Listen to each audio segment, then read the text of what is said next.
My family has this unspoken rule about Christmas. You show up somewhere, even if it's just to eat and leave. But that year, after a brutal breakup and a layoff in the same month, I told everyone I needed space. Truth was, I couldn't handle making small talk about my life while pretending I wasn't falling apart. So I stayed home alone on Christmas night in my tiny house on the edge of town, turned my phone on Do Not Disturb, and decided I was finally going to enjoy the silence. No notifications, no expectations, no one needing anything from me. The evening started peaceful enough. I made myself a sad little dinner, poured some cheap wine, and put on an old Christmas movie more for background noise than anything. Outside, the snow was coming down hard, making everything feel distant and muted. Around 9 p.m., as I was rinsing my plate, I noticed my router's lights flicker. The Wi-Fi cut out, came back, then dropped again.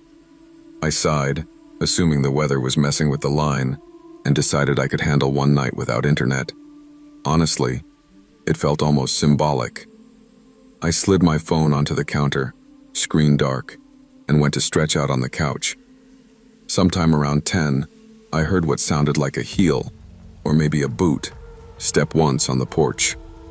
Just one sharp, heavy thud above the storm's muffled hum. I muted the TV and listened. Nothing. I got up, walked to the front window, and peeked through the curtains. The porch light showed nothing but swirling snow and the faint outline of my stairs. No car in the driveway. No figure at the door. I told myself it was just ice shifting or something falling over outside. I turned the TV back on, but I didn't turn the volume up as high again. About half an hour later, the house made another sound, this time distinctly inside.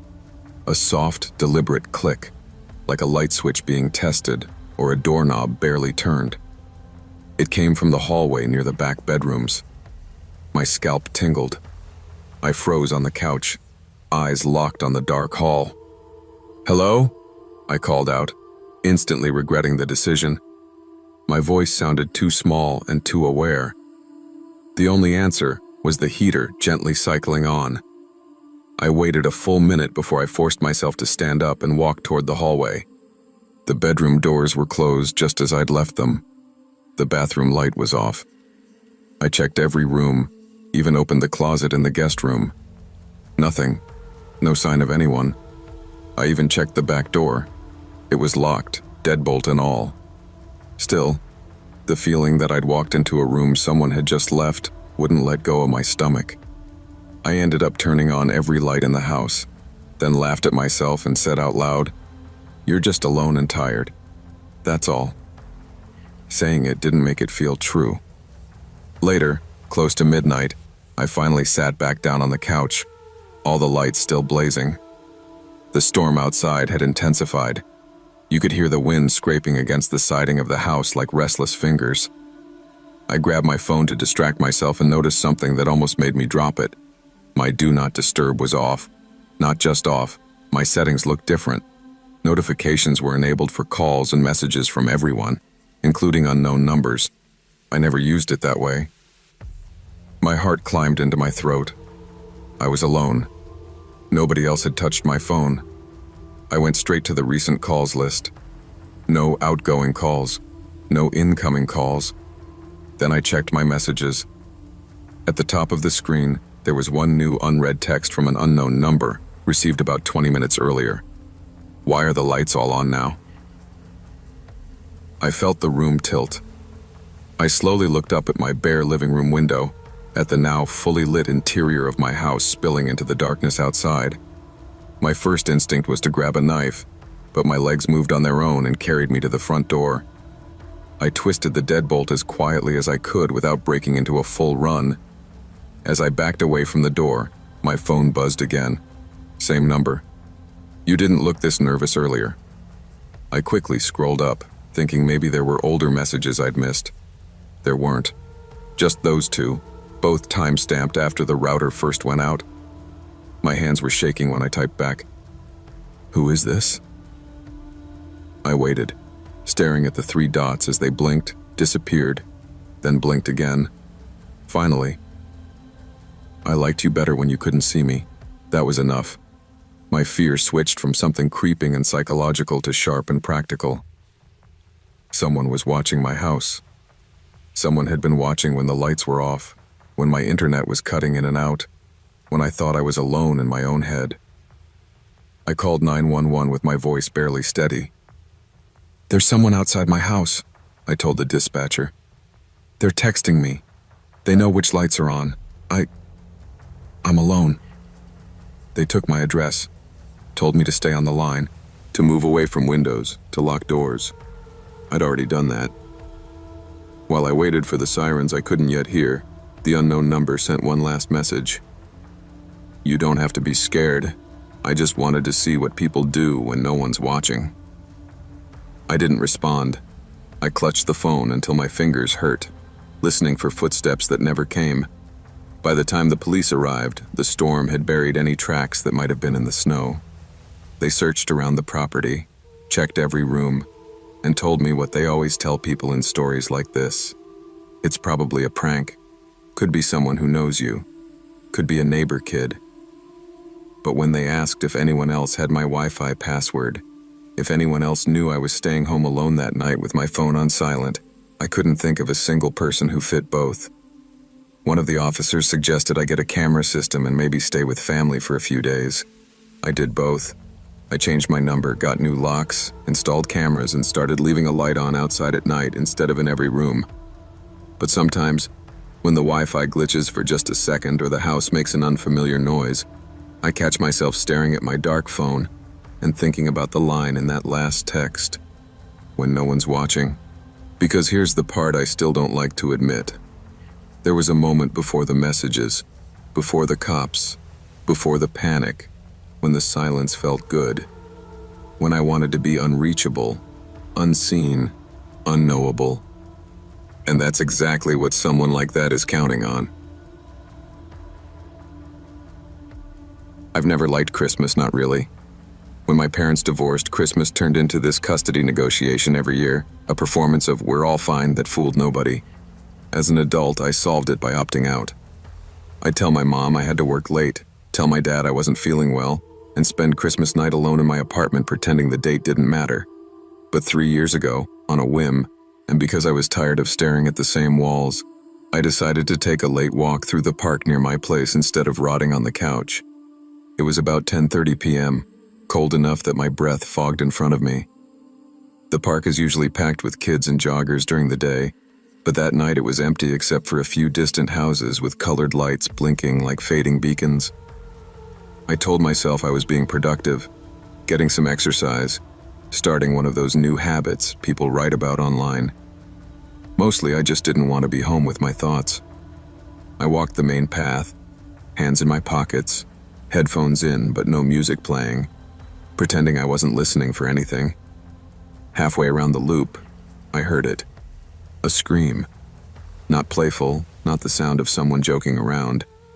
It was raw, tearing, like someone had been holding it in for too long.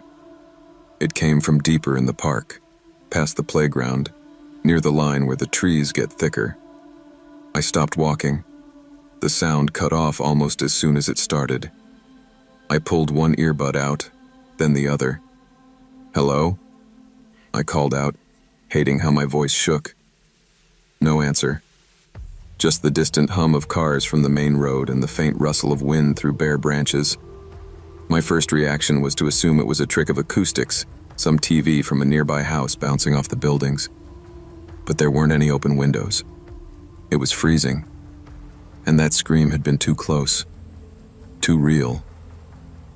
I started walking again, telling myself I'd just go a bit further, see if there was anyone in obvious distress, then call 911 if I had to. As I approached the playground, metal and plastic coated in a light layer of frost, my heart felt like it was beating in my throat. I noticed something off the path. A dark shape slumped against one of the trees just beyond the swing set. It looked like a trash bag at first, but it was sitting too neatly, like it had arranged itself. "Hey," I called out. "You okay?"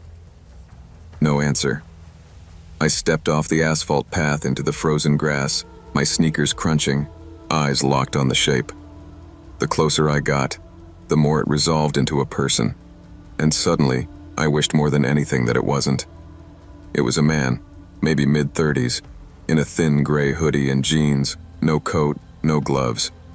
His head was tilted back against the tree, face turned slightly towards me, eyes open but unfocused.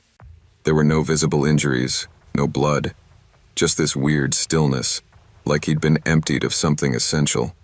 I stopped a few feet away. "Sir?" I tried again. "Do you need help?" That's when his eyes snapped to mine with such sudden clarity that I flinched. "Do you hear it too?" he whispered. His voice sounded like it had been unused for days, dry, cracking, but there was a sharpness underneath.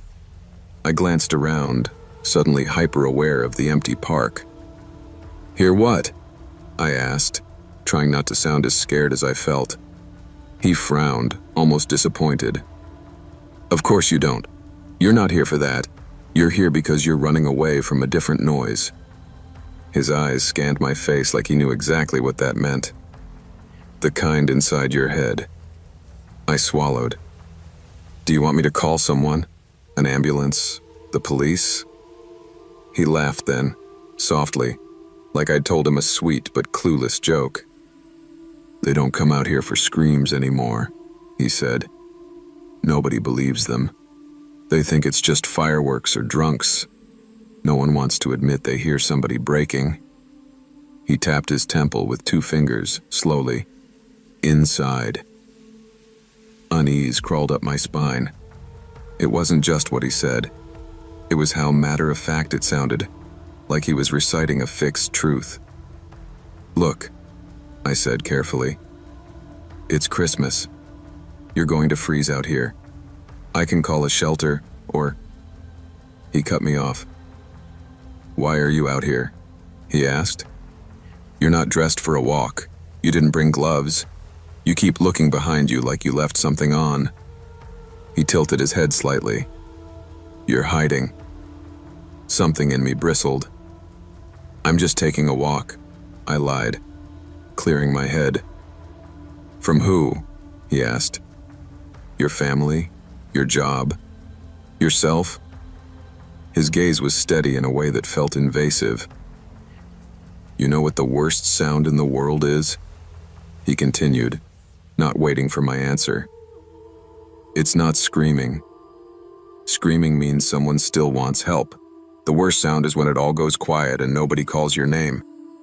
The urge to turn and walk away was almost overwhelming, but something in his words dug into me. I thought about the unanswered text from my mom, the ignored voicemail from my dad earlier that afternoon. "You're not alone," I heard myself saying. "If you're hearing things, there are people who can help you. But not if you stay out here. Not like this." He blinked slowly, like he was considering that. "You really think I'm hearing things?" he asked. "I don't know what you're hearing," I admitted. "But there are hotlines, clinics." I took my phone out of my pocket. "I can call someone for you right now." He stared at the phone in my hand, then met my eyes again. "You don't get it," he said quietly. "You're not the one who found me. I'm the one who let you find yourself." He nodded toward the houses beyond the park, where a few dim Christmas lights blinked. "You left a warm place to come walk in the dark alone, and you didn't even ask yourself why. You just didn't want to hear how quiet it really gets." Before I could respond, the scream came again. Louder this time, closer. But it wasn't coming from anywhere in the trees. It was coming from him. His mouth wasn't open. His body didn't move. Yet the sound poured out, this horrible, bottomless, agonized wail that clawed at the inside of my skull. I stumbled back, hands clamped over my ears, dropping my phone into the dead grass.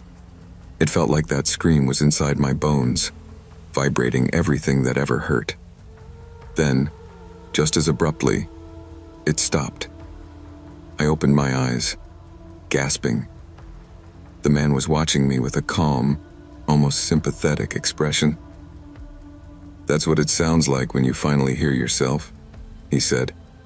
You spend years drowning it out with work, with people, with noise. One night you turn everything off and walk into the dark, and there it is. You think it's coming from somewhere else, from someone else, but you're just listening to the echo. I wanted to say that wasn't me, that my life wasn't that bad, that I just didn't like Christmas. But the words felt empty, because there was a small, terrified part of me that recognized that sound, that had heard it in quieter, smaller versions in my own head for years. I didn't want to be like him, alone in the dark, screaming on the inside where no one could hear.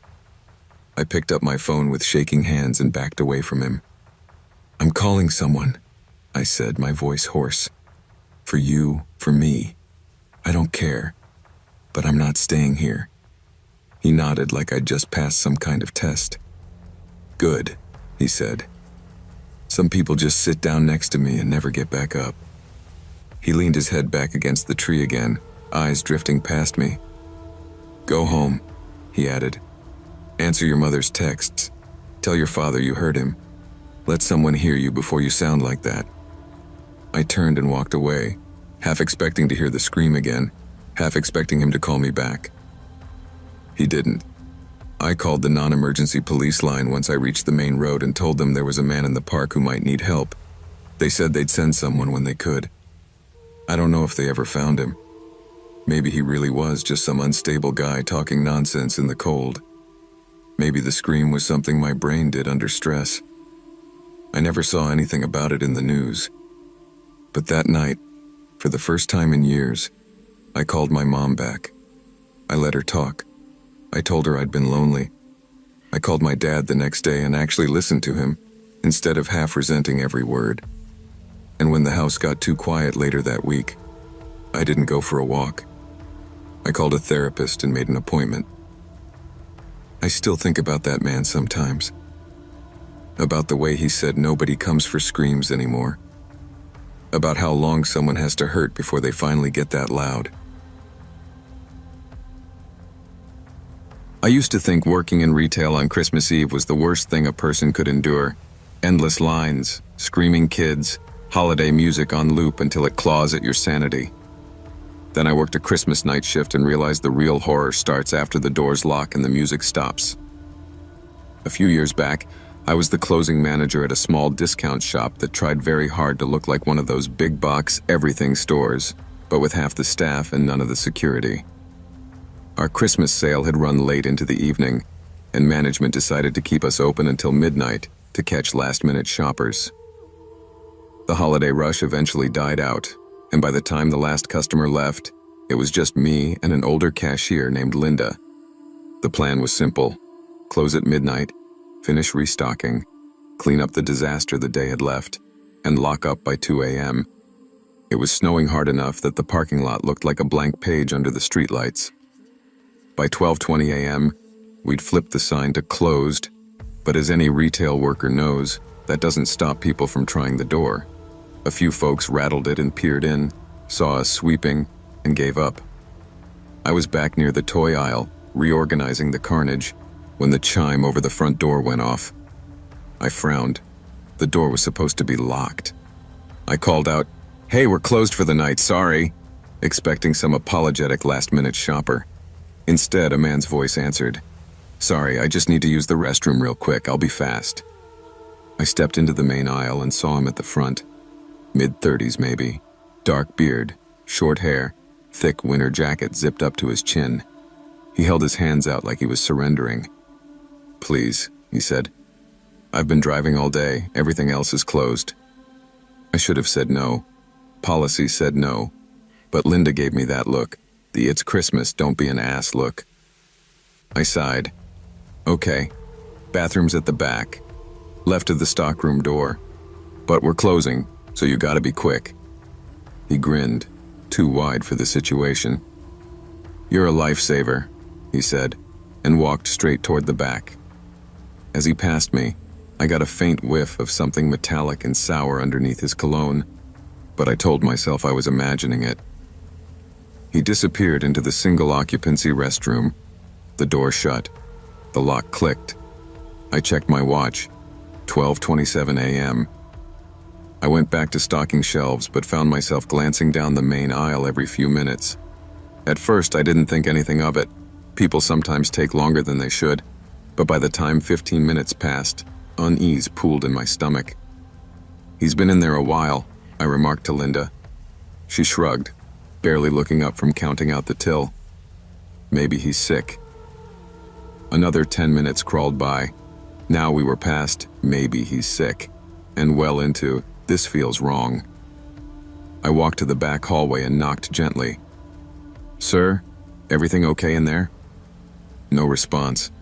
I tried again, louder this time. Still nothing. I didn't hear movement, flushing, running water, just the buzzing of the ceiling light. I was debating whether to get the key when headlights swung across the front windows, followed by the distinct crunch of tires on ice. A police cruiser rolled slowly into the lot and then stopped behind a single car that had been parked crooked near the entrance. Our lot was mostly empty by then. That car had blended into the mess of shoppers when I last looked, but now it was the only one left besides my own. The officer stepped out, shone his flashlight on the suspect car's plates, then walked to our locked front door and rapped on it. I hurried up, heart thudding. "Sorry, we're closed, but—" I began, and he cut me off with, "Ma'am, is the owner of that silver sedan inside right now?" I blinked. "I think so. He came in to use the restroom like half an hour ago." The officer's jaw tightened. He nodded once, brisk. "Point me to where?" We walked together down that long, too quiet aisle. My mind started doing that thing where it tries to fill in blanks with rational explanations, but my body had already gotten the message. Something is very wrong.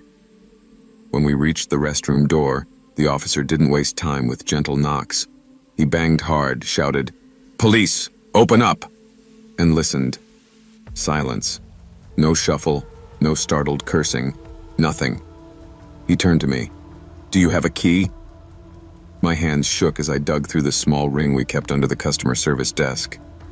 When I finally found the right one, my palms were slick with sweat. He took it, unlocked the door, drew his gun, and pushed it open in one swift motion. The bathroom was empty. The light was on, the fan whirring, toilet lit up, but no one inside. For a moment, my brain couldn't compute it. "He went in," I insisted. "I swear he never came back out. The chime would have gone off. I didn't hear it." The officer scanned the small room, then looked up. He flicked his flashlight toward the ceiling, a drop ceiling with flimsy white panels. One of them was slightly askew, not enough that I'd noticed, but enough that someone trained to look would. "He went up," he said, more to himself than to me. He called something into his radio that I couldn't catch, then backed out and motioned for us to step away from the hallway. "Lock the front doors. Stay here. Don't go wandering around the store, okay?" Backup arrived faster than I thought possible. Within 10 minutes, 2 more cruisers pulled up, and officers entered quietly. They split up. 2 headed to the back, 1 stayed near us in the front. We heard muffled thumps overhead as they moved along the grid of ceiling tiles, voices low and calm. Every sound made me flinch. I couldn't stop thinking about how many times I'd walked under that ceiling alone when closing, trusting that the lock on the door was enough to keep the outside world out. Eventually, there was a sharp crash and a shout from the back, followed by, "Got him!" I would later find out they'd found him curled up above the restroom, wedged between beams, trying to stay perfectly still. He had a knife on him, and something far worse in the trunk of his car: duct tape, rope, zip ties, and a stained jacket that didn't look like it belonged to him. The officer on scene told me enough to make my stomach turn, but not enough to be cathartic. The man had been on the run for hours before he walked into our store. Earlier that night, he'd attacked a woman closing up a different shop across town. She survived, barely, and their security camera had caught part of his face and the first few digits of his license plate. They'd been combing parking lots near open businesses when they spotted his car in ours. The part that sits with me, that rots in the back of my brain is this. I had unlocked the door and let him in. I had pointed to the back hallway and said, "Bathroom's right there." I had given him a place to hide when he realized he was being hunted. I replay that Christmas night a lot. Not because I think I could have tackled him or saved the day, but because it showed me how thin the barrier is between just another late customer and someone whose name you'll hear on the news. We like to think monsters have a look, wild eyes, obvious danger. Most of the time, they just look like regular people grateful for a restroom on a snowy night.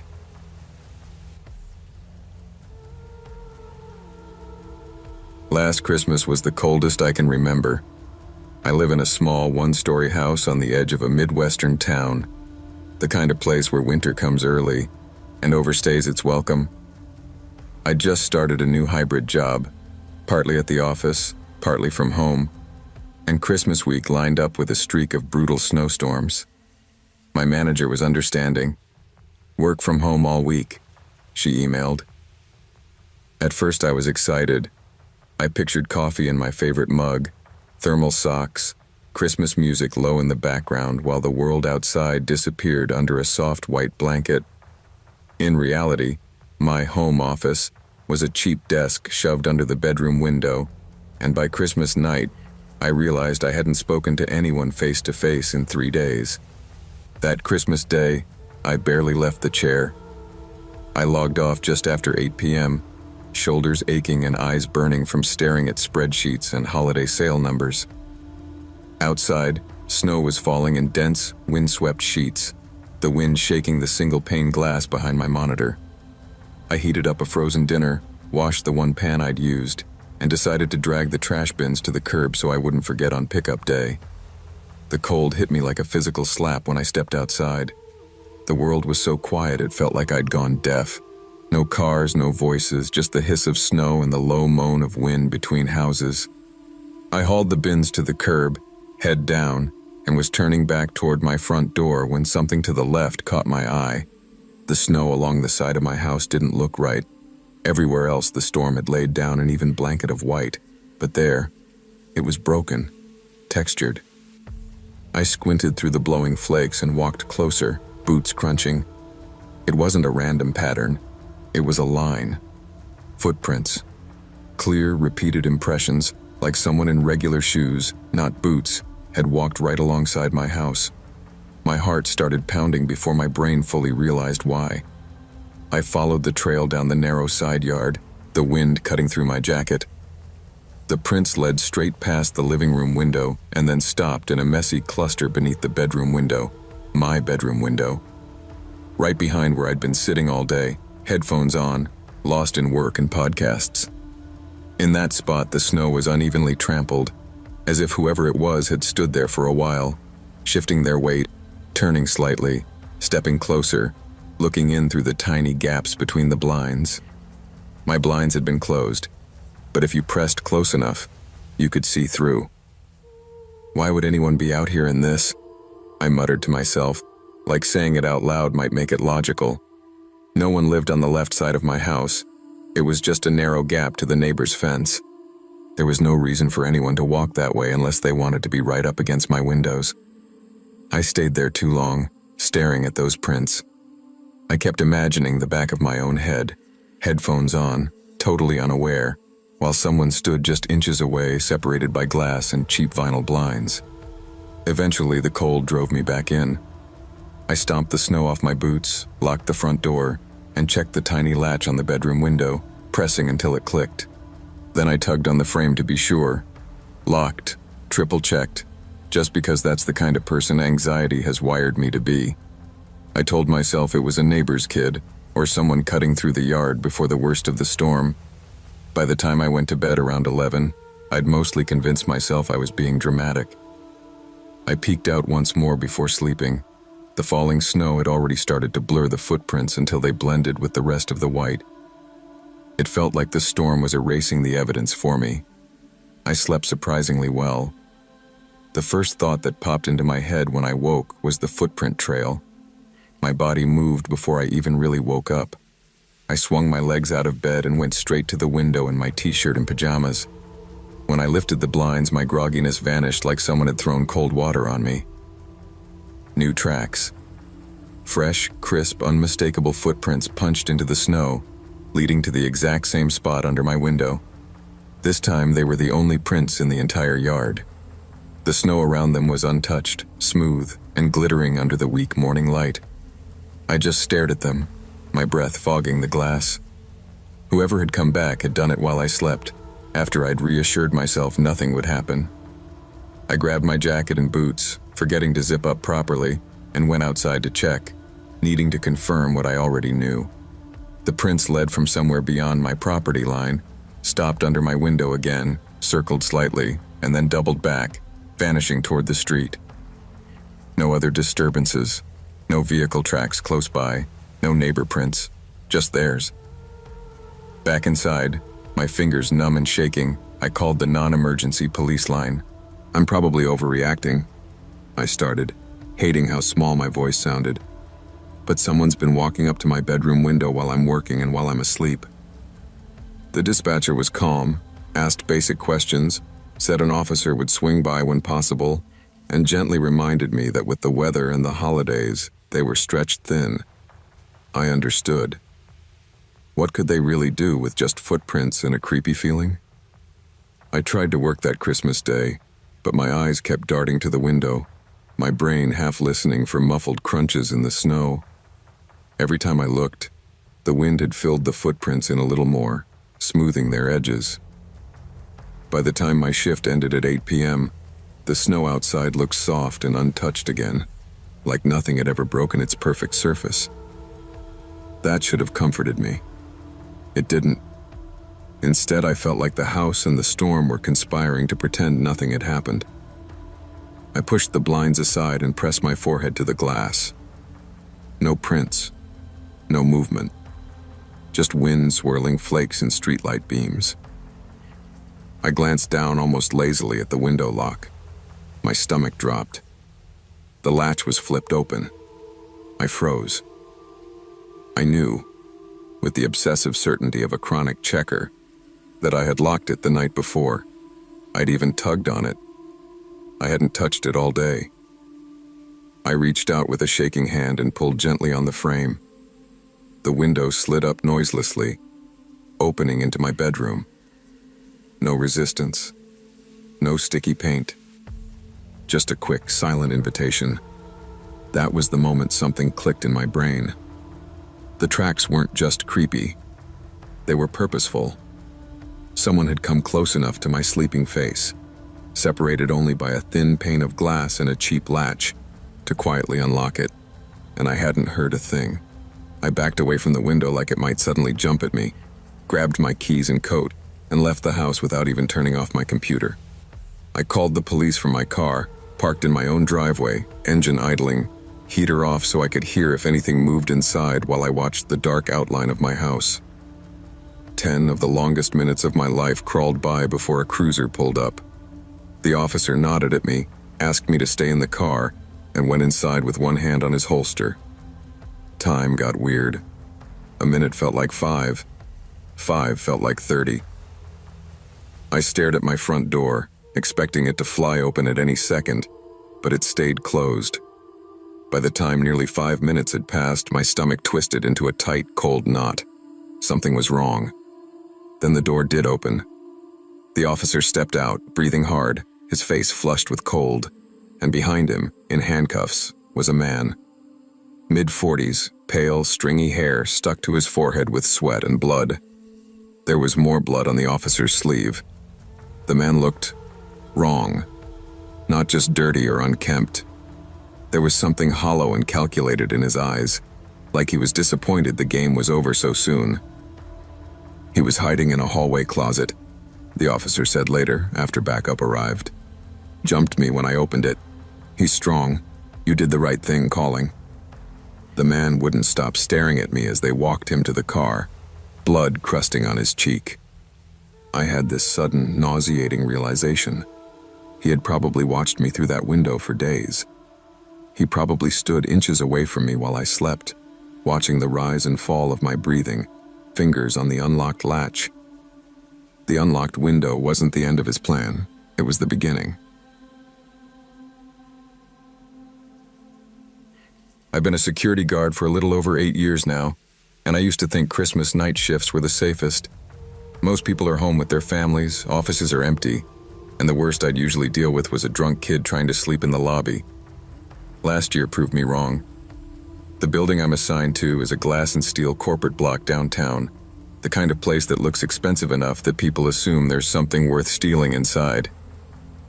Crime in our city spikes in December, break-ins, thefts, even muggings, because people are desperate and broke. This particular Christmas, my usual co-worker took time off to be with his kids, and the company hadn't assigned anyone to replace him, so I was alone from 8 p.m. to 6 a.m. I told myself it was fine, quiet, extra pay. I even brought leftover turkey, some instant coffee, and a couple of wrapped gifts I planned to open in the office just to feel less pathetic. The first time I saw them was around 11:30 p.m. I'd just finished my outside round and was standing by the front doors, watching the snow fall under the orange streetlights. Across the road, under a dead street lamp, 2 guys in dark winter coats were just standing there. No cars, no cigarettes, no phones out, just silhouettes facing my building. At first I thought they were waiting for a bus. Then I remembered that route doesn't run on Christmas night. I tapped on the glass like an idiot, half hoping they'd wave, half hoping they'd just leave. They didn't move, but something in my stomach did. I went back to walking my usual route. Ground floor, stairwells, back dock, parking lot. By the time I circled back to the lobby, they were gone. Probably nothing, I told myself out loud, just to fill the silence. The next time I saw them was Christmas night again, but a week later. Our building runs limited staff even between Christmas and New Year's, and I'd volunteered for overtime. It was around 1 a.m. when I stepped outside for some air. The city was even quieter than usual, the kind of quiet where you suddenly notice how loud the buzzing streetlights are. That was when I saw the same 2 figures across the street, in the same dark patch, angled toward me. This time I felt it like a physical sensation. My skin prickled under my uniform. Instead of ignoring them, I walked to the edge of the property line and made it very clear that I saw them. I even called out, "You guys need something?" My voice sounded small in the cold air. They didn't answer, didn't wave, didn't even shift. After a minute or two, they simply turned and walked down the block, disappearing between parked cars. The back of my neck wouldn't stop itching, but I told myself again, nothing happened, nobody got hurt, don't dramatize it. I tried to shake it off and concentrated on the mundane. Back inside, I checked the log, filled in some petty incident reports from earlier in the week, and eventually decided it was a good time for my Christmas dinner. Lukewarm turkey and instant mashed potatoes in the break room at the very end of a long hallway. I sat under a dying fluorescent light with my plastic fork, scrolling through group chats full of photos of other people's families, laughing kids, ugly sweaters. I turned my phone face down after a while. That was when I heard it. A sharp, hollow clank from somewhere in the hallway, like metal hitting concrete, but muffled. It wasn't the building settling. I'd grown used to those sounds. This was closer, intentional. I froze, fork halfway to my mouth, just listening. The heater hummed. The vending machine rattled a little. Silence after that. Curiosity beat fear by a very thin margin. I stood up, wiping my hands on my pants, and walked to the doorway. "Hello?" I called. Because that's what you're supposed to do, I guess. No response. I leaned out into the hallway. It stretched left, then turned sharply like an L toward the older side of the building, where there was an emergency exit stairwell we never used. The lights flickered once, that cheap buzzing that always made me think the bulbs were trying to quit. For a good 30 seconds, I just stood there, listening. Nothing. "Probably the pipes," I muttered, and forced myself back to the table. I finished my food, but my appetite was gone. My hands had started to shake, just a little, and I couldn't decide if it was the cold or the creeping sense that I wasn't actually alone. Back in the security office, surrounded by monitors, the logic side of my brain tried to take over. No alarms, no motion alerts, no forced windows. The system would have flagged anything major. Still, I couldn't relax the way I usually did around 2 a.m. when I just sit and half-watch the cameras. I kept thinking about the two men across the street, about the sound in the hallway, about how empty this building really was. I told myself I was going to do one more round, mainly to prove to myself that it was all in my head. I clipped my radio on, grabbed my flashlight, and stepped out. The outside perimeter was dead. Fresh snow had started to fall, and there weren't even old tracks in it. Nothing had crossed the back lot in hours. My boots squeaked on the frozen ground as I circled the building. The quiet was almost peaceful, if it wasn't for my racing thoughts. When I finally went back inside and started down the L-shaped hallway, I felt that same itch between my shoulder blades. The corridor turned, and at the far end, behind a wired glass window, was the unused stairwell and the old emergency exit door. That door was a relic from when the building was first built. Heavy metal, off the security system grid, and sealed with an industrial padlock to compensate. I'd checked it 1,000 times on previous shifts. It was always locked, always dusty, always boring. Not this time. As I got closer, my flashlight beam caught something on the floor. The padlock. It was in two pieces, separated cleanly like someone had pried or cut it apart. The chain that usually held the door tight was hanging loose, swaying just a little as if someone had recently passed through. I remember this useless, absurd thought crossing my mind. They told me this building was dead on Christmas. My heart pounded in my ears. I didn't open the door. I backed away, walked as calmly as I could manage to the security office, and only when the door closed behind me did I run to the monitors. Rewinding the footage, I watched my own night unfold from angles I hadn't seen. There I was, standing outside under the awning, staring across at two men on the opposite side of the street. Then, while I was still in frame, distracted by them, a second camera caught those same two shapes cutting around the back of the building, staying in blind spots I'd never thought much about. One of them carried something bulky, maybe a crowbar. They moved like they'd rehearsed it. They approached the old stairwell door, and within less than a minute, the lock was off, and they were inside the building. The timestamp on the footage matched almost exactly with the time I was going back in for my Christmas dinner. Fast forward, and there I was again, walking past the hallway door into the break room. One of the men was already inside the building, pressed flat behind an interior door just 2 feet from where I walked. When I heard that clank earlier, it wasn't pipes. It was him knocking into a metal desk, trying not to be seen. The scariest part, hands down, was what came next. While I sat in the break room with my back to the hallway, they moved.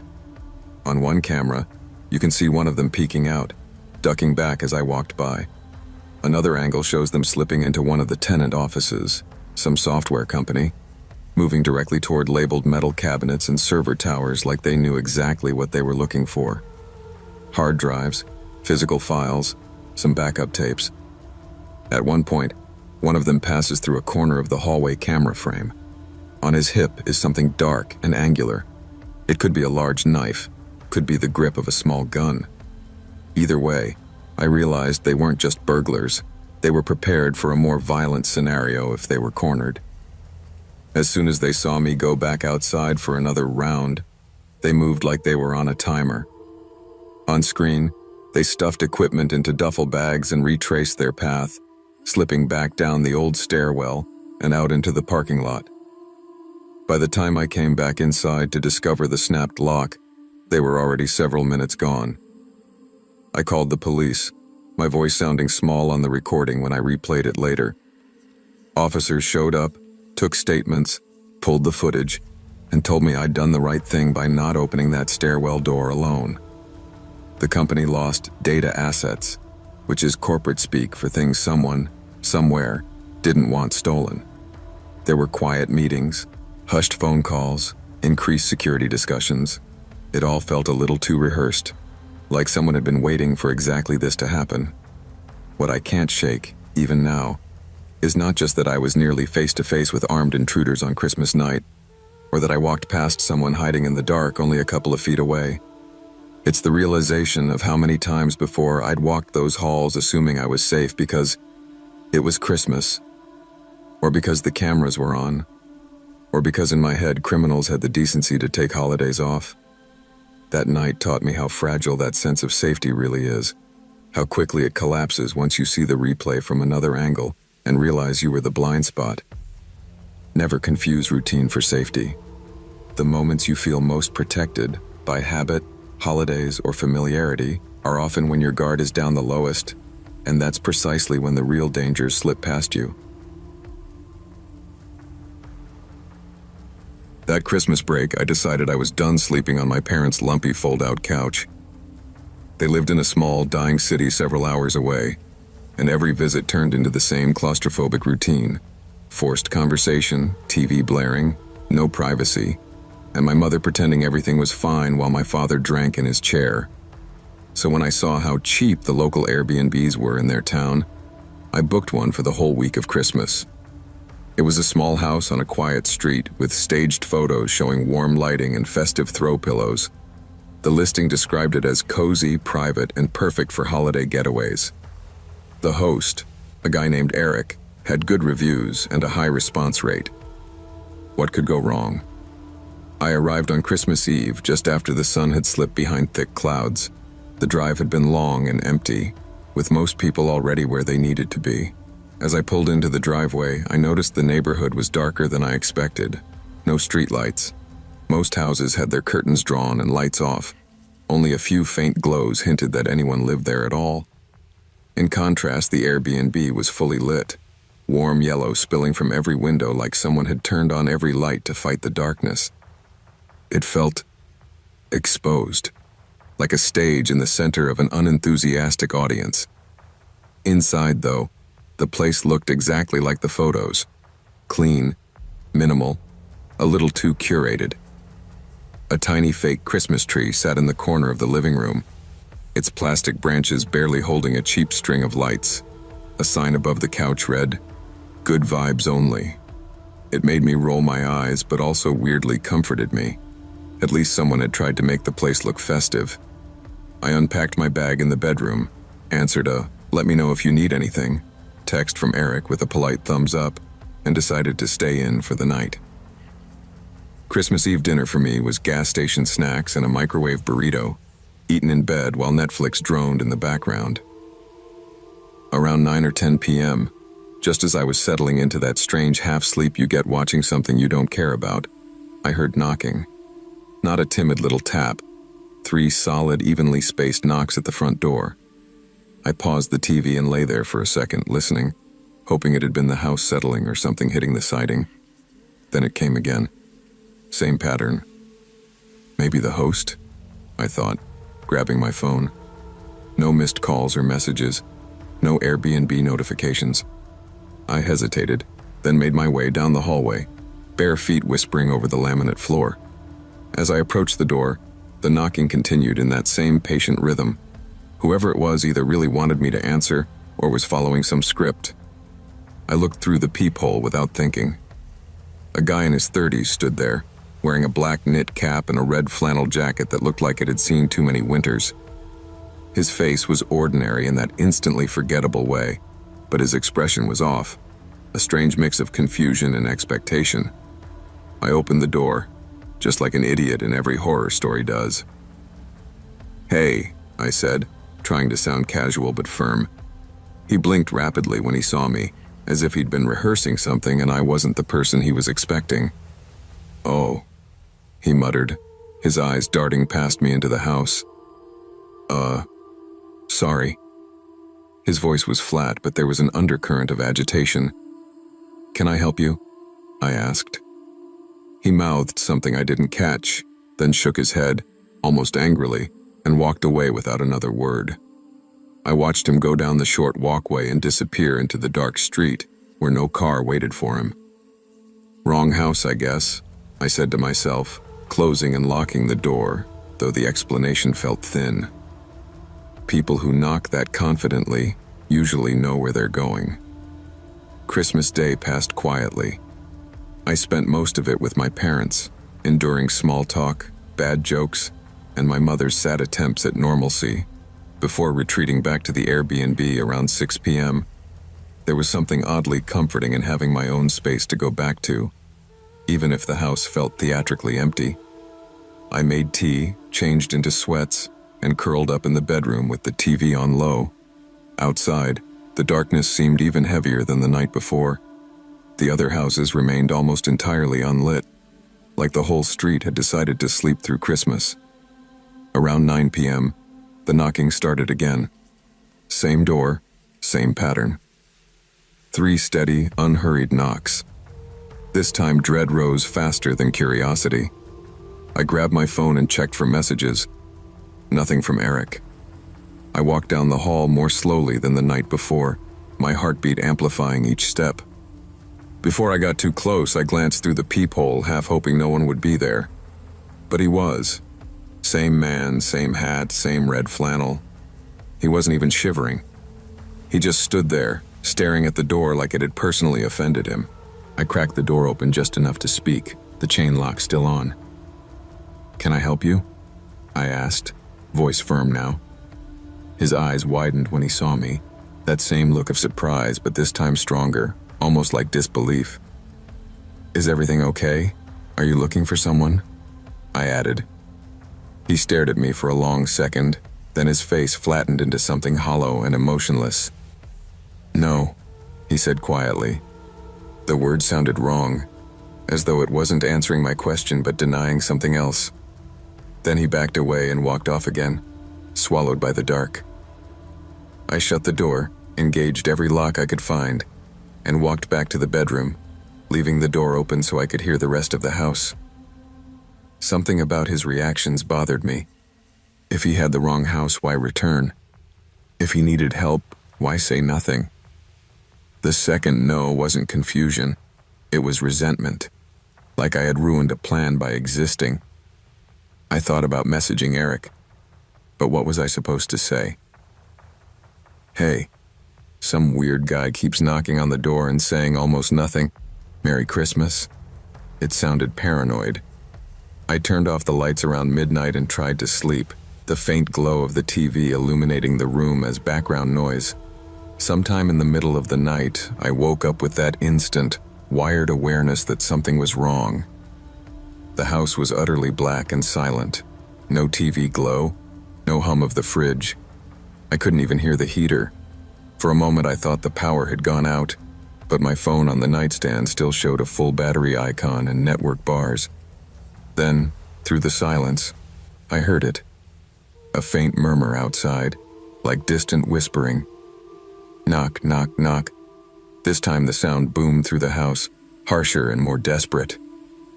I swung my legs out of bed, my heart thudding against my ribs. The hallway beyond my bedroom door was pure darkness. My hand fumbled for the light switch. Nothing. I grabbed my phone, using its screen to cast a small circle of light, and stepped into the hall. The knocking continued, shaking the flimsy front door in its frame. As I crept toward it, I caught a flash of movement in the side window at the end of the hallway. A shadow darting past, too fast and low to be the guy I'd already seen. I stopped just short of the entryway, my stomach twisting. Instead of going straight to the door, I angled toward the small window beside it and peered around the edge of the curtain, careful not to make a silhouette. The man in the red flannel stood there, but further back from the door this time, just visible under the weak porch light. Behind him, half hidden in the darkness of the yard, was another figure. Taller, bulkier, face obscured. They weren't standing casually. They were poised, waiting. I turned to back away, muscles trembling, and that's when I saw him. A face in the back window, at the far end of the hallway. Not pressed up against the glass, but close enough that I could make out eyes, nose, and the suggestion of a hoodie pulled low. We locked eyes, He tilted his head, just a fraction, like he was examining me through a microscope. A sick, animal kind of panic surged through me. I dropped any pretense of stealth and ran, full speed, into the bedroom, slammed the door, dragged the dresser in front of it with shaking hands, and dialed 911. While I was talking to the operator, voice breaking, struggling to get words out, the house came alive with sound. Multiple sets of footsteps pounded across the porch and circled the exterior, boots thudding on wooden steps, crunching on dead leaves. Doorknobs rattled, windows shuddered in their frames as someone tested them, pushed against them, tried to pry them. I heard hushed voices, angry and impatient, too low to distinguish words. The operator kept saying, "Stay with me. Stay on the line. Officers are on their way."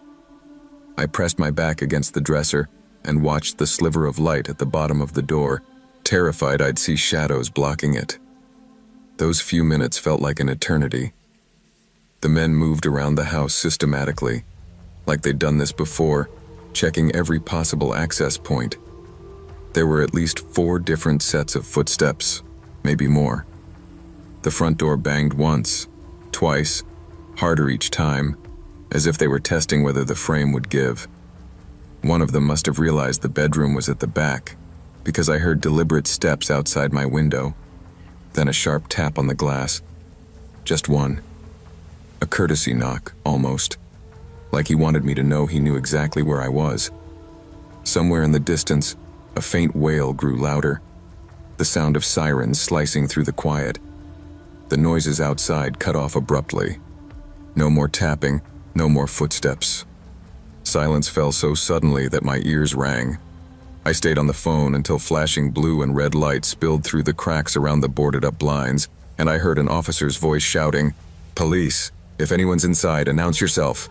Later, after the officers swept the house and the yard, they told me something that still makes my skin crawl. "You're not the first person to call from this address," one of them said, looking uncomfortable. "A few months back, there was a situation here. Different guests, some kind of dispute. Nothing we can get into, but yeah, this place has a history." When the police contacted Eric, the host, he showed up at the house looking more annoyed than worried. His first question to me wasn't, "Are you okay?" It was, "Did they break anything I'll have to replace?" He brushed the whole thing off as local weirdos and said something about bad blood with a group of guys who don't know when to let things go. He wouldn't elaborate. The police couldn't tie the incident to anyone specific, and the men who'd surrounded the house disappeared into the night like smoke. No security cameras, no plates, no names. Just their boots in the dirt and their breath on the other side of the glass. I left the next morning and haven't used Airbnb since. I still think about those first 2 nights, the way the man at the door looked genuinely surprised to see me, not hostile yet, just thrown off. I think they expected someone else, maybe a past guest, maybe Eric himself. Maybe they thought I was hiding him. Maybe they didn't care who answered as long as someone did.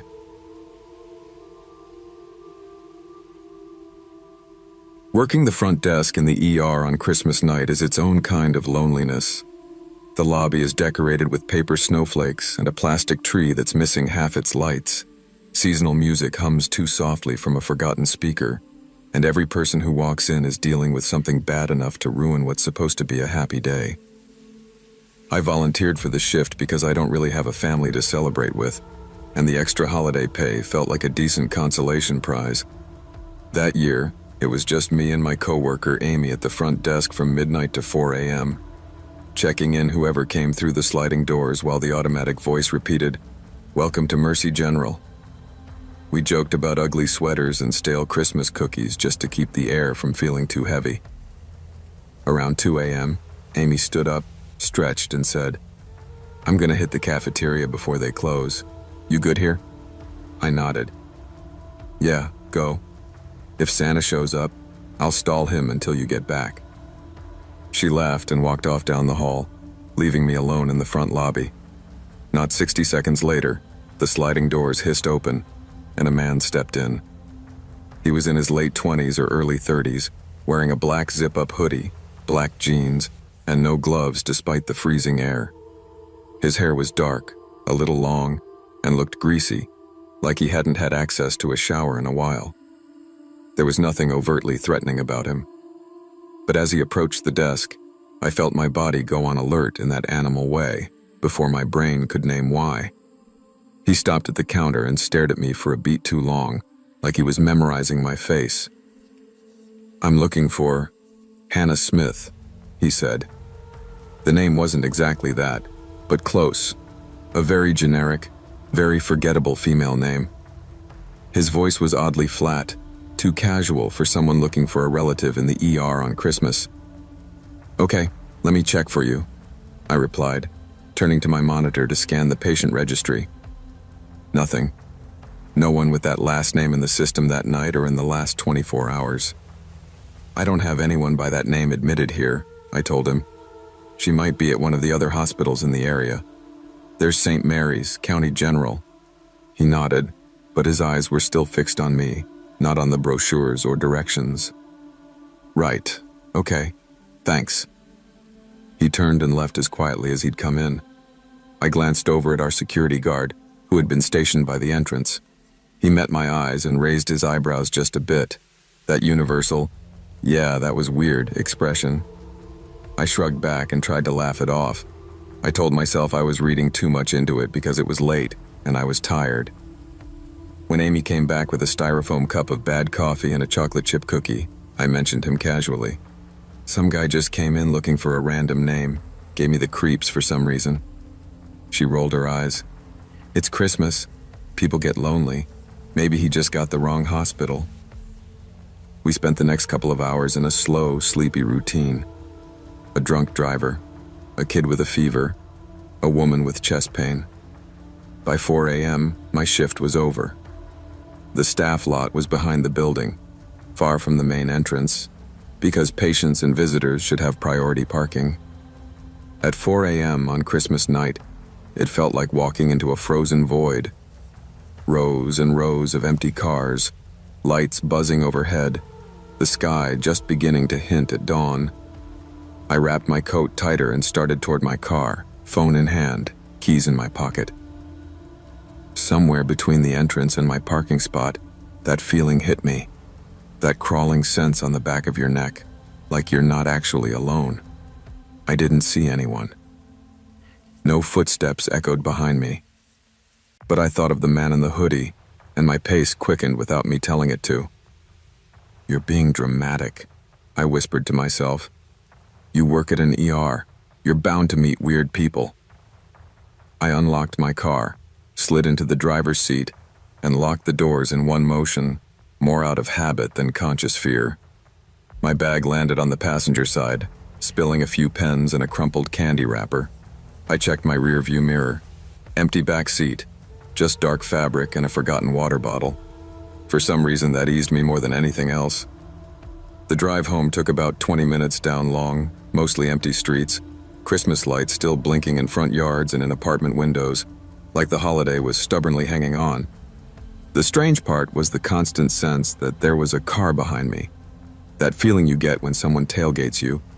But every time I checked my mirror, there was nothing but open road. No headlights, no other drivers, just me and my imagination. I pulled into my driveway at exactly 4:23 a.m., according to the dashboard clock. The neighborhood was dark and quiet, most houses lit only by the soft glow of Christmas trees through curtains. I parked in the driveway instead of the garage because I was too tired to bother with the extra steps. I killed the engine, grabbed my bag and got out, shivering as the cold air hit me. The habit that probably saved my life that night is something I've never really thought about before. I always lock the front door the moment I step inside. I can't relax otherwise. So as soon as I crossed the threshold, my hand went to the deadbolt almost automatically. Click. Locked. I hadn't even stepped out of my shoes yet when I heard it. Heavy footsteps pounding up my front steps, fast, like someone sprinting. The door handle rattled hard, like whoever it was fully expected it to be open. I froze. For a second, my brain couldn't catch up. Then I heard a man's voice on the other side of the door. "Excuse me, ma'am? Can you please open the door? I need help. Please open the door." His tone was calm but urgent, the kind you hear from patients who are trying to sound polite while panicking. But I recognized the voice. It was the man from the ER. The same flatness, the same strange, too even cadence under the fake urgency. My throat went dry. I didn't answer. Slowly, as quietly as I could, I stepped back from the door and fumbled my phone out of my bag, hands shaking. I dialed 911, whispering my address and telling them someone was trying to get into my house. While I was on the call, everything went silent outside. No more rattling, no more pleading. When I finally dared to look through the peephole, I saw the back of him as he jogged away down the sidewalk and melted into the dark. Black hoodie, black jeans, same messy hair.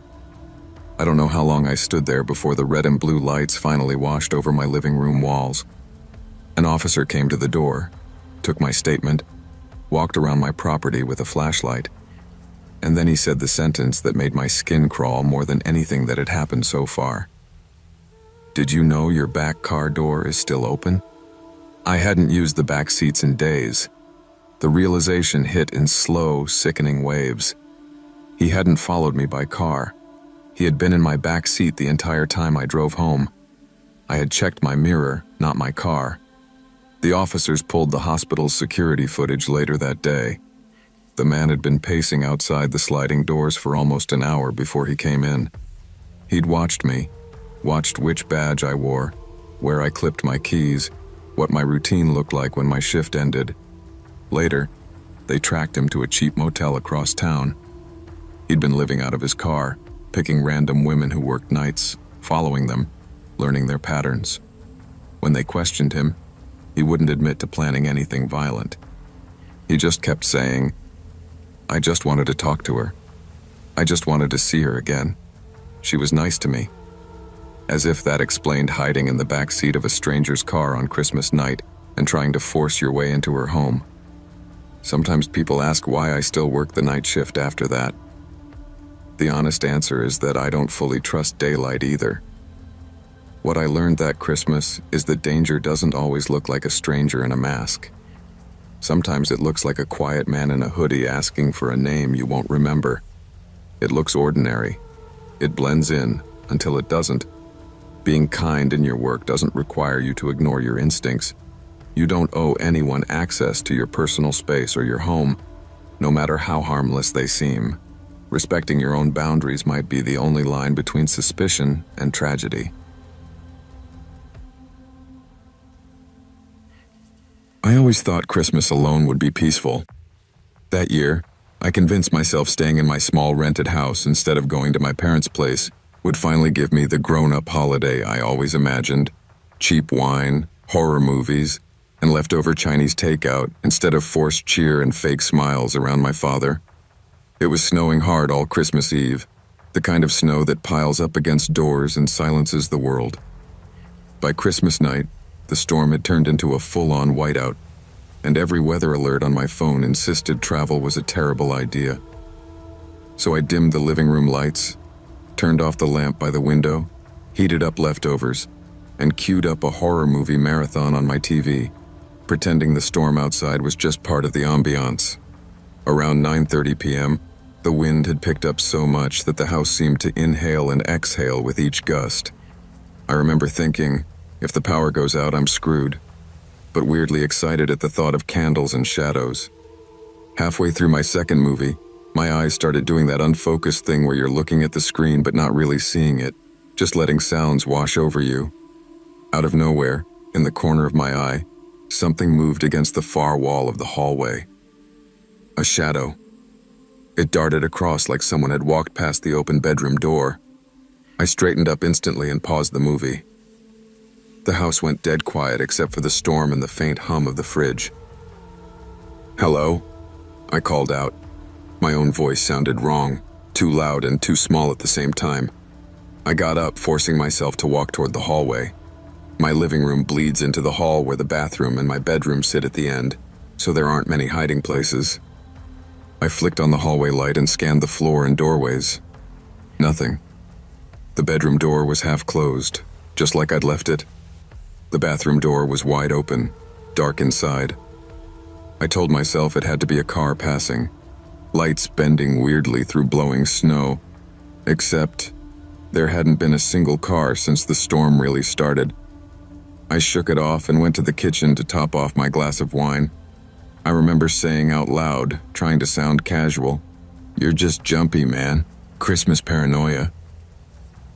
When I came back and sank into the couch, I unpaused the movie just to have something talking at me. But I was listening more to the house now. The wind, the occasional crack of settling wood, the old heater's whine.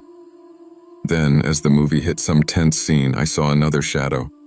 This time it moved across the wall behind the TV, just above it, like something or someone just leaned out from the hallway to peek at me, then pulled back the instant I looked. I whipped my head toward the opening. No one, but my heart was racing in this sickening, hollow way that felt like I'd swallowed ice. "If someone's here, this isn't funny," I said, voice already shaking. No answer. Just the storm flinging snow at the windows. Something about the silence pressed on my chest. I turned all the living room lights on, then walked slowly through the entire house. Bedroom, bathroom, kitchen, even the small storage closet by the back door. I opened cabinets, pulled the shower curtain aside, checked every corner I could think of, knowing logically that there wasn't really anywhere for a full-grown person to hide. And yet, I couldn't shake the feeling I was intruding in my own home.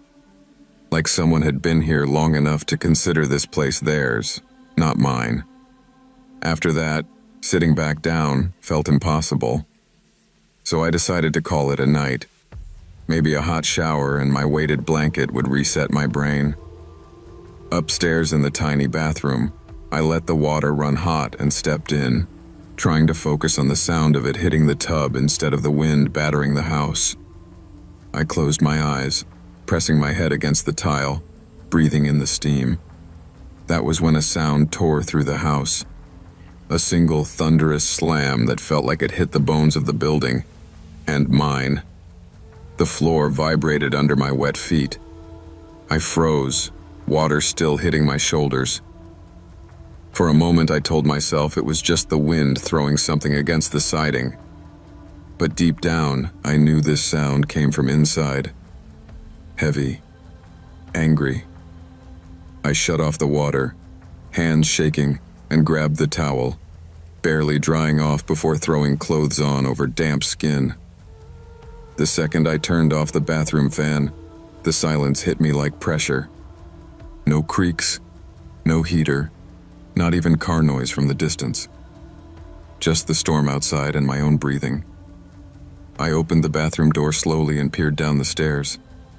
Every instinct screamed at me to stay put and lock the door, but curiosity and fear are twisted siblings. I descended step by step, bare feet cold against the wood, ears straining for any shuffle or breath that didn't belong to me. The living room looked normal at first glance. TV on pause, couch, coffee table, empty takeout box, my wine glass still on the side table, nothing overturned. Then I walked into the kitchen and saw the back door. The top hinge clung loosely to the frame, screws bent and half out, while the bottom part of the door sagged inward. The other two hinges lay on the floor, ripped out, surrounded by splinters of fractured wood. The door was hanging crookedly open, letting in snow and frigid air. If something had blown it open from the outside, the frame would have failed outward, but the wood was shattered on the inside edge. Whoever had done that had been inside, leaving. My throat went dry. My hands moved faster than my head. I bolted for the stairs, nearly slipping, and locked myself in the upstairs bathroom with my phone. When I called 911, my voice didn't even sound like mine. I told them someone had broken into my house and destroyed my back door. While I waited, I sat on the edge of the tub, staring at the crack under the bathroom door, convinced at any second a shadow would stop there, blocking even the sliver of light from the hallway. Every creak of the house felt like footsteps. Every gust of wind like a breath at the keyhole. When the officers finally arrived and checked the house, they confirmed what my eyes already knew, but my brain refused to accept. The door had been blown off its hinges from the inside. "Looks like someone hit it from in here, not from out there," one of them said, crouching to examine the shattered frame. Like they swung it open too hard, got pissed, and it slammed back, hard enough to rip right out. I stood there in the kitchen, hugging myself, thinking about the shadows I'd seen. They hadn't been tricks of light or a mind poisoned by horror movies and red wine. Someone had been in my home for hours, moving just out of view whenever I turned my head, watching me pretend to relax on Christmas night. I don't know how long they were here, or how they got in, or what they were doing before they decided to leave violently. That's the thing that haunts me more than anything, the not knowing. I moved out by the end of January. I still hear that slam in my sleep sometimes, the sound of someone leaving my house like they were offended by my presence in it. Listen to your instincts. When your brain tells you something is wrong, don't gaslight yourself into ignoring it. Locks, lights, and calls for help can feel paranoid, until the one night real danger is standing in your hallway, watching you trust your fear less than you trust your own denial.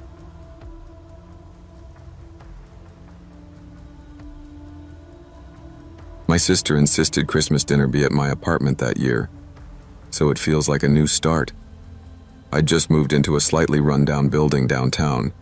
Cheap rent, thin walls, creaky pipes, but it was mine, and I was proud of it. I spent the whole Christmas Eve and most of Christmas Day cleaning, cooking, and trying to make the place look more festive than tragic. My mom brought the ham, my sister brought dessert, my dad brought his usual quiet disapproval and a case of beer he promised was just for sharing. By 7 p.m., my little 2-bedroom unit was packed. Siblings, cousins, one neighbor I'd felt bad for and invited at the last minute. We dragged my old study chair in from the bedroom to fit everyone at the table. Every seat was filled except one, at the far end. "That's for Uncle Mark," my mom said without thinking, then stopped, her face tightening. My uncle had died 2 Christmases before. A heart attack alone in his apartment 3 floors below mine, in this same building, before I ever moved in. I hadn't known him well, but my mom adored him. She tried to brush it off with a forced laugh and started passing the potatoes, but the comment hung in the air. "We don't need the extra chair," my sister said quietly, and my dad pushed it a bit away from the table, like that would erase the awkwardness. We all dug into the food, the noise rising again, silverware, clinking glasses, my youngest cousin firing off questions about Santa into the chaos. About halfway through dinner, when everyone was talking over each other, my neighbor leaned in and asked, "Did you guys hear about the old tenant in this unit?" I shot him a glare, shaking my head slightly. Not the time. But he didn't get it. "They say," he started, before my mom cut in sharply. "We're not doing ghost stories at the table, Ryan." The room went a little too quiet for a second. Then my cousin knocked over his drink, my dad swore, and the moment broke into the usual holiday mess. Still, the tension never fully left. It was only when dessert came out, pie, coffee, awkward toasts, that I noticed something. My apartment door, the one we'd triple locked out of habit, was standing just slightly open. Not enough to see the hallway, but enough for a draft to slip through. I knew I'd locked it. I'd checked it 3 times earlier while pacing between the kitchen and living room. "Did someone go out for a smoke?" I asked. Everyone shook their heads. My dad went over, checked the locks, shut it firmly, muttering something about, "These old doors never closing right." He brushed it off, but after that, people stayed a little closer to the table, as if the hallway itself was uninvited. As coffee was poured, my mom set out one more mug than we needed and placed it in front of the empty chair at the far end. She froze for a heartbeat, hand still on the mug, then quietly slid it back into the cabinet and laughed it off. "Guess I can't count tonight." But from that point on, everyone avoided looking directly at that chair. My youngest cousin, usually loud and fearless, kept glancing at it, then at me. Finally, in a small voice, she whispered, "Who's breathing?" I frowned. "What do you mean?" She tilted her head, listening. I hear breathing, over there. She pointed straight at the empty chair. The radiator hissed, pipes groaned. Someone cleared their throat. We all told ourselves that was it. But as the night ended and people gathered their coats, the air in that corner of the room felt noticeably colder. My mom hugged me a little too tight at the door and said, "He would have liked this, you know, you having everyone together." After everyone left and the apartment went silent, I walked back to the table to start cleaning. One fork lay on the table in front of the empty chair, smeared with gravy. I hadn't put it there. And under the chair, on the worn hardwood, was a faint, wet impression, like the outline of a shoe print, melting snow that shouldn't have been there. We like to think we control who is invited into our homes and into our lives, especially during family gatherings and holidays. But the past, and the people bound to it, don't always respect closed doors or forgotten stories. Honor what you've lost, but don't pretend it isn't still there in the room with you, shaping your choices, your fears, and sometimes even your guest list.